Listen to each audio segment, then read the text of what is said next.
More than 1,000 people have turned out to protest against a cruise ship terminal in Sydney's Botany Bay.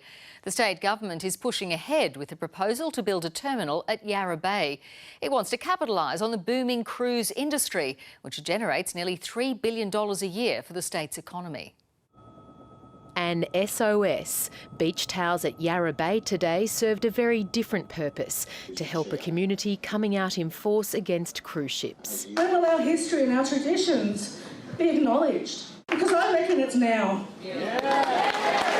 For those most deeply connected to the land and water, emotions were running high.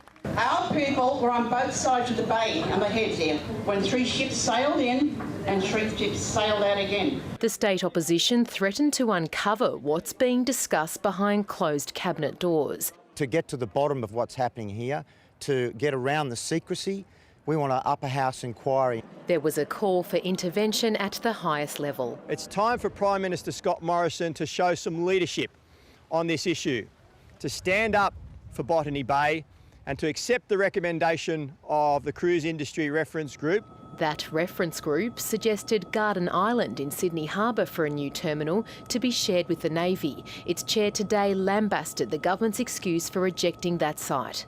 People who say, oh, shared facilities are a threat to national security.